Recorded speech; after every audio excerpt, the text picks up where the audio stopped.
කොල්ලෙක් ගේමක් ගහන්න කොච්චර කට්ටක් කනවද කියලා දන්නේ මචං ගේමක් ගහපු එකෙක් විතරයි. රයිට්? ඔය ඔක්කොම අරකයි මේකයි බයිලා කියනුන් ඉන්නව නේද? ඕක මචං කොල්ලෙක් ගේමක් ගහන්න කොච්චර දුක් විඳිනවද කියලාවත් දන්නේ නැහැ මම බං කිචන් එකේ එක මේස් දෙක දාගෙන ෂූස් දාගෙන එක ජොකා ඇඳගෙන දවස් 6ක් වැඩ කරපු මිනිස්සෙක් මම. ඉඳුල් අතුරේ.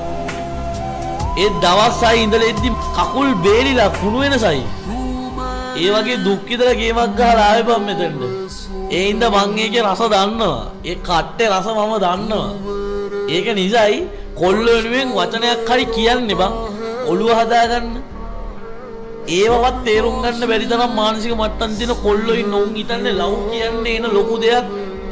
භූමියේ මුට කෙල්ලෙක් දාගන්න බැරි කමට ගෑනු ගැන හිතන්න එපා ජීවිතය හදාගනින් කියලා. උඹලා ගේමක් ගහලා ජීවිතය හදාගත්ත දවසට ඔය දැන් බෑ කියන ඔක්කොම සොකරි කෑල්ල පස්සෙන් එන්නේ.